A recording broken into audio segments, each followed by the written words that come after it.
Hello everyone, welcome to the conference. Hope you all are doing very well. आज के इस video में हम बात करेंगे विकसित भारत जी राम जी बिल 2025 जो कि मनरेगा की जगह पे आया है। ठीक है, तो मनरेगा क्या था? Mahatma Gandhi national rural employment guarantee act. ये कब आया था ये आप हमें कमेंट सेक्शन पे बताइएगा। तो जो विकसित भारत जी राम जी है उसका फुल फॉर्म क्या है? विकसित भारत तो आप जानते होंगे कि इंडिया का जो एम है कि 2047 तक इंडिया को विकसित करना है, मतलब डेवलप्ड करना है, तो विकसित भारत।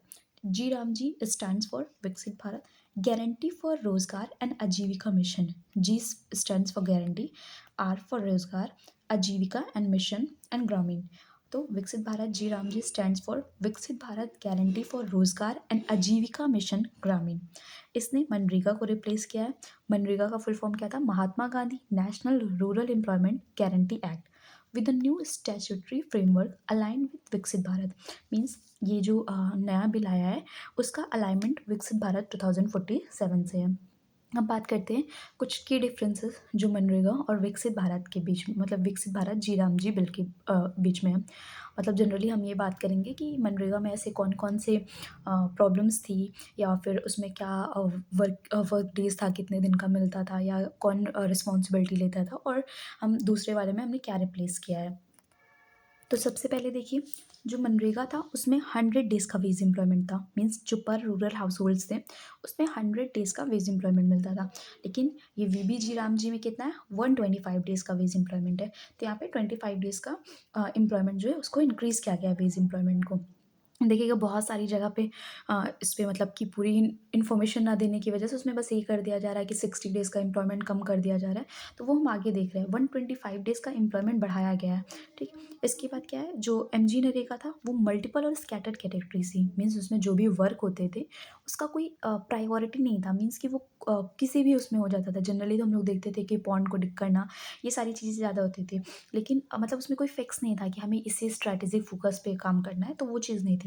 जो कि वीबीएमजी राम जी में क्या है कि इसमें क्लियरली 4 प्रायोरिटी एरियाज़ को डिफाइन किया गया। मतलब जो भी मनरेगा के एम्प्लॉयर्स होंगे वो किस किस एरियाज़ पे उनका काम करना रहेगा। मतलब वो जो एरिया है, फोकसिंग एरिया, उसको क्लियरली डिफाइन कर दिया गया है। उसमें कौन से? एक वाटर सिक्योरिटी है, रूरल इंफ्रास्ट्रक्चर है, लाइवलीहुड है, और क्लाइमेट रिसाइलेंस है। देखिए जो ये वीबी जी राम जी है इसका मेन फोकस सिर्फ लोगों को एम्प्लॉयमेंट प्रोवाइड करना नहीं है। मीन्स जो भी रूरल में लोग रह रहे हैं उनको सिर्फ एम्प्लॉयड करना नहीं है, उनको कुछ दिन का वर्क देना नहीं है। एग्जैक्टली इसका मिशन जो है वो रूरल को डेवलपमेंट से है। मतलब जो भी गाँव है उनको डेवलप भी करना है, उसका मिशन जो है वो भी है। मतलब लोगों को आजीविका देना है और उसके साथ साथ पूरे विलेज को डेवलप करना है। जो कि मनरेगा में जनरली बस वेज प्रोवाइड किया जाता था। हालाँकि उसमें भी जो वर्क होते थे वो विलेज के ही होते थे, बट उसमें कोई फ़ोकस एरिया नहीं था, और इसका तो एम ही है कि विलेज को डेवलप करना है। तीसरा इंपॉर्टेंट पॉइंट क्या है कि जो भी अनस्किल्ड वेस्ट कॉस्ट होते थे वो सब सेंटर बियर करता था। 90 और 10 का रेशियो था। मतलब 90 जो है वो सेंटर पे करती थी और 10% जो है वो स्टेट पे करता था। मतलब जो भी मनरेगा में जो भी स्टेट्स है तो वो 10% बियर करते थे और 90% सेंटर। बट अब इस चीज़ को चेंज करके क्या हो गया, 60-40 का रेशियो हुआ है। देखिए काफ़ी जगह बस 60-40 है, लेकिन ये सारे स्टेट्स के लिए नहीं है। 60-40 मोस्टली स्टेट के लिए ये रेशियो है। मतलब 60% सेंटर बेयर करेगी और 40% स्टेट्स। लेकिन जो नॉर्थ ईस्टर्न और हिमालयन स्टेट्स हैं उसमें ये रेशियो 90-10 ही है अभी भी, क्योंकि उनको सपोर्ट करने के लिए ये 90-10 का रेशियो बना है।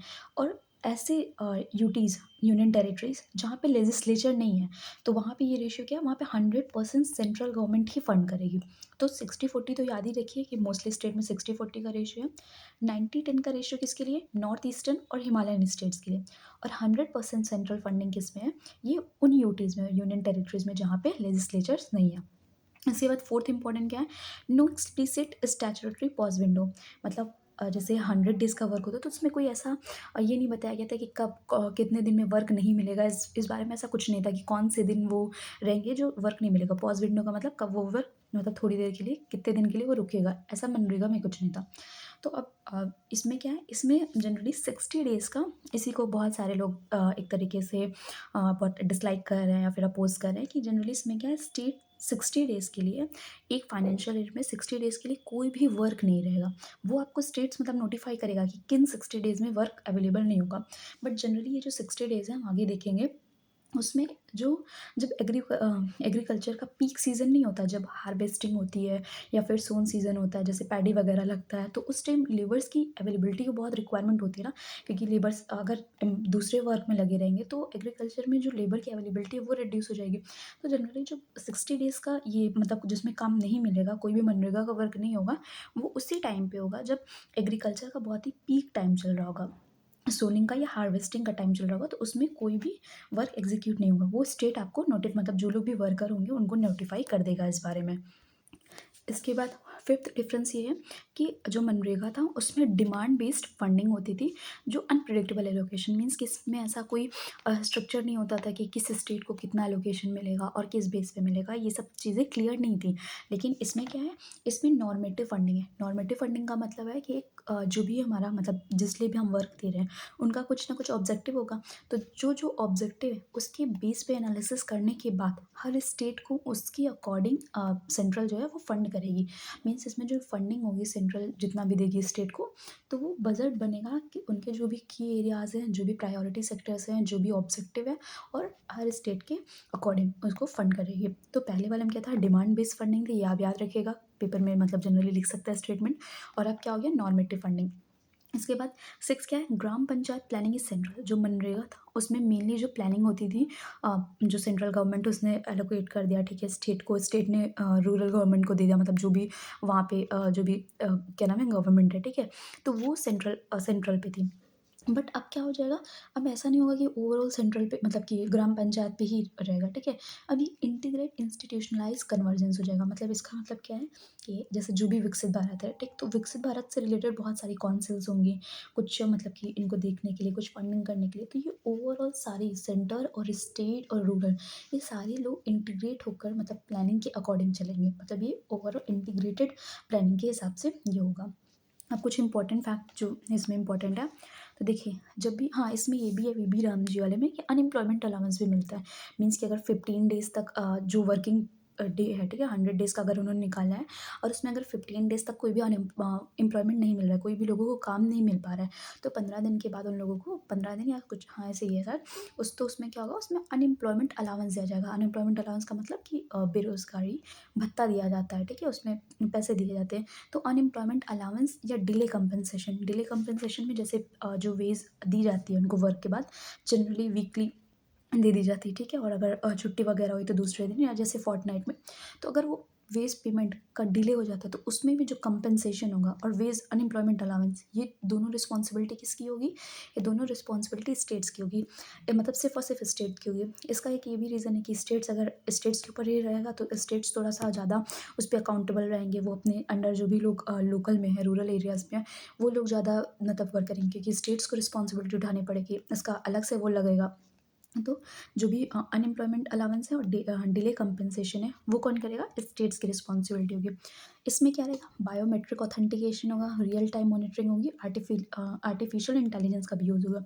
बायोमेट्रिक का मतलब कि वो नहीं होता कि जब भी आप, जैसे स्कूल्स वगैरह में बहुत जगह होता है कि जब भी आप वर्क करने आए तो आपकी ऑनलाइन जो अटेंडेंस होती है, ठीक है, तो बायोमेट्रिक ऑथेंटिफिकेशन होगा। रियल टाइम मॉनिटरिंग, इसमें जनरली जो भी उनको वेज वगैरह मिलता है वो सब थोड़ा सा टेक्नोलॉजी पे रहेगा, डिजिटल हो जाएगा। लाइक हो सकता है कि किसी मोबाइल एप्लीकेशन से या जैसे भी, ठीक है, और एआई जो है वो प्लानिंग वगैरह करने में हेल्प करेगी। इसके बाद ये देखिए, जो 60 डेज़ का कोई वर्क पीरियड नहीं होगा। मतलब ऐसा बोला गया है कि जो 125 डेज़ तो ठीक है, लेकिन 60 डेज़ कोई वर्क पीरियड नहीं होगा। वो इस चीज़ को इंश्योर कर रहा है, availability of agriculture labour during peak sowing and harvesting season. जब भी पीक सोइंग या हार्वेस्टिंग सीजन होगा उसमें कोई भी वर्क नहीं रहेगा। क्यों? क्योंकि लेबर की मतलब जनरली देखिए, रूरल में जो भी मोस्टली लोग होते हैं वो या तो फार्मर्स होते हैं, या फिर जिनकी खुद की लैंड नहीं होती तो वो किसी दूसरे की लैंड पे एग्रीकल्चर का काम करते हैं। तो अगर उस टाइम पे पीक सोइंग या हार्वेस्टिंग के टाइम पे वही लोग अवेलेबल नहीं होंगे तो एग्रीकल्चर की प्रोडक्टिविटी डाउन होगी ना, मतलब वहाँ पे तो अवेलेबिलिटी होगी। तो इसलिए जनरली क्या किया गया, 60 डेज़ को कोई भी वर्क पीरियड को नहीं रखा गया कि उस दिन मतलब 60 डेज़ तक कोई भी वर्क नहीं मिलेगा। इसके बाद बात कर लेते हैं वो 4 प्रायोरिटी सेक्टर, जिसमें मतलब जो फ़ोकस एरिया है जहाँ पे ये मनरेगा के जो भी लोग होंगे, वर्कर्स होंगे, वो किन-किन एरियाज़ पे काम करेंगे। तो सबसे पहले है water related work, water security पे है, जैसे कैनल्स को बनाना, डैम्स को चेक करना, इसके बाद जो पॉन्ड्स वगैरह हैं उनको रिनोवेट करना, और एफ़ॉरेस्टेशन। एफ़ॉरेस्टेशन का मतलब बहुत सारे पेड़ वगैरह लगाने। तो ये वाटर सिक्योरिटी से रिलेटेड काम हो गया। इसके बाद बात करें तो दूसरा क्या है, कोर रूरल इंफ्रास्ट्रक्चर। तो इसमें क्या कि जो भी गांव की रोड्स वगैरह हैं, ग्राम पंचायत भवन हो गया, आंगनवाड़ी सेंटर्स जो होते हैं गांव में उनको, और सॉलिड वेस्ट मैनेजमेंट एसेट्स। आप इन सब चीज़ों को देख लीजिएगा। हो सकता है पेपर में ये स्टेटमेंट वाइज इसमें से कुछ लिख दे कि आप की फोकस एरियाज है, तो इसको एक बार देख लीजिएगा। तीसरा है livelihood related infrastructure. Livelihood related infrastructure में क्या है, रूरल हाट्स। रूरल हाट्स का मतलब जो वो ट्रेडिशनल ओपन बाज़ार नहीं होती गाँव में, वो फूड ग्रेन स्टोरेज जहाँ पे फूड वगैरह रखते हैं। इसके बाद worksheet for S S D self help group के लिए हो सकता है, उसमें वर्क करें, या फिर डेयरी इंफ्रास्ट्रक्चर। तो ये लाइवलीहुड रिलेटेड इंफ्रास्ट्रक्चर है। एंड फोर्थ एंड लास्ट है special work for extreme weather events, means अगर क्लाइमेट रिसाइलेंस से रिलेटेड है एग्जैक्टली इसका, कि construction of cyclone flood shelters, means कि बहुत सारे ऐसे जगह होते होंगे ना जहाँ पे साइक्लोन वगैरह बहुत आते हैं, फ्लड बहुत आते हैं, तो ऐसे शेल्टर्स बनाना ताकि हम उस टाइम पे उनसे प्रोटेक्ट हो सके। दूसरा एम्बैंकमेंट हो गया। एम्बैंकमेंट भी एक तरीके से बांध वगैरह बोलते हैं उसको। फॉरेस्ट फायर मैनेजमेंट वर्क, जो भी मतलब फायर से रिलेटेड, फॉरेस्ट फायर से रिलेटेड वर्क है उसमें। तो ये सारे क्या है, प्रायोरिटी सेक्टर हैं। तो एमजी नरेगा में बहुत सारी प्रॉब्लम्स थी, जैसे कि वीक स्ट्रक्चरल रिफॉर्म्स की वजह से, और या फिर जो बहुत सारे डिलेज होते थे, तो उसके लिए अब online monitor real time monitoring हो गई है, या फिर जो एरियाज़ ने डिसाइड थे, और बहुत सारी जो डिफ़िकल्टीज़ थी, तो उसको एक तरीके से उसको लेवल अप करके इसको लेकर आया गया है, मतलब उसी को इम्प्रूव करने के लिए इसको वीबी जी राम जी बिल लेकर आया गया है 2025 में। आई होप आपको ये वीडियो अच्छी लगी हो। ये जनरली मैंने पीआईबी की वेबसाइट से पढ़ा है, और मैं नीचे लिंक उसको लगा दूँगी, तो आपको जो भी उसको डिटेल में पढ़ने की अगर अगर लगे तो आप पढ़ सकते हैं वहाँ से। आई होप आपको ये वीडियो अच्छी लगी हो। तो उसमें मैंने क्वेश्चन पूछा था मनरेगा, तो उसका फुल फॉर्म, और वो कब इम्प्लीमेंट हुआ था, कब इंट्रोड्यूस हुआ था, उसकी डेट, और हाँ वीबी जी राम जी की भी आप फुल फॉर्म लिख दीजिएगा, तो एक बार ये आपको हमेशा के लिए याद हो जाएगा। Thank you so much.